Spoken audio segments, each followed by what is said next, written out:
Warahmatullahi wabarakatuh. Perkenalkan, nama saya Putra Haikal dengan nomor WP 2310943.001. Di sini saya akan menjelaskan tugas individu dari mata kuliah pencemaran udara dan kebersihan.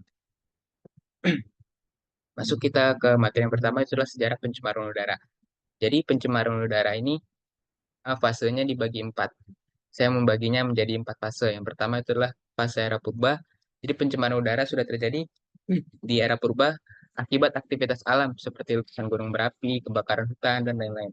Selanjutnya masuk ke era revolusi industri, di mana pabrik-pabrik itu sudah mulai dibangun. Jadi pabrik-pabrik berbahan bakar fosil menghasilkan emisi gas yang berbahaya. Selanjutnya masuk ke abad ke-20, di mana negara-negara sudah mulai mengeksploitasi sumber daya alamnya. Jadi menyebabkan peningkatan aktivitas industri, transportasi, dan pembangkit listrik yang menyebabkan pencemaran udara.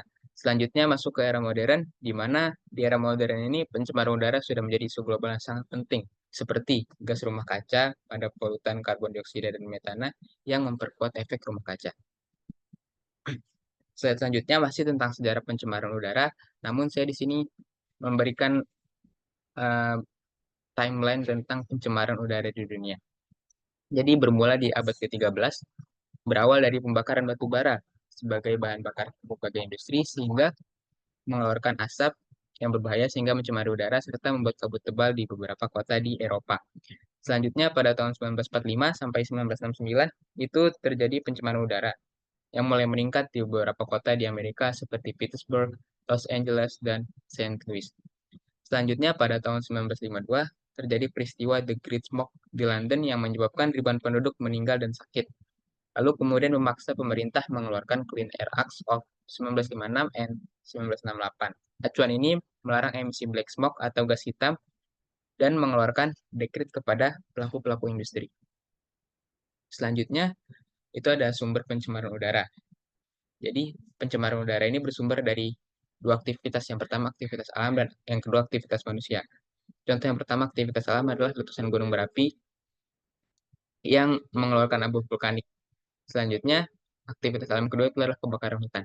Saya memasukkan kebakaran hutan menjadi aktivitas alam karena tidak selamanya kebakaran hutan itu disebabkan oleh manusia. Contohnya saja di negara kita juga ada ya, kebakaran hutan yang terjadi akibat suhu panas. Oke, selanjutnya aktivitas alam yang ketiga adalah debu gurun. Jadi debu gurun ini terjadi akibat badai angin yang terjadi di daerah gurun yang dapat mencemari udara ya seperti apa mengganggu penglihatan lah dan dapat melumpuhkan flora dan fauna yang berada di daerah gurun. Selanjutnya pencemaran udara akibat aktivitas manusia. Yang pertama itu adalah eh, emisi dari kendaraan yang seperti kita lihat lah di zaman sekarang ini pesatnya produksi kendaraan yang dapat mencemari udara. Makanya beberapa negara sudah melakukan produksi kendaraan bertenaga listrik agar mengurangi pencemaran udara.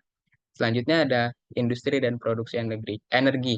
Ya, kita bisa lihat di kawasan industri dan produksi energi, khususnya pembangkit energi listrik tenaga batu bara ya. Yaitu kan sama saja mengeksploitasi sumber daya alam dan kemudian menyebabkan mengeluarkan gas emisi yang dapat menyebabkan pencemaran udara. Selanjutnya ada aktivitas manusia pengolahan limbah. Jadi pengolahan limbah ini maksudnya adalah dengan cara dibakar. Ya seperti kita lihat di negara kita juga banyak masih banyak yang mengolah limbah itu dengan dibakar. Jadi ya sebagai mahasiswa teknik lingkungan yang kita paham akan bahaya pencemar udara, kalau ketika kita melihat tetangga kita melakukan pembakaran sampah, eh, lebih baik kita ingatkan. Selanjutnya adalah materi jenis pencemar udara. Jadi pencemar udara ini saya klasifikasikan jenisnya menjadi empat. Yang pertama itulah pencemar primer dari gas polutan CO2, NO2, SO2, PM. Kemudian ada jenis pencemar sekunder, ozon dari troposfer dan radikal bebas. Selanjutnya ada pencemar organik volatil atau VOC.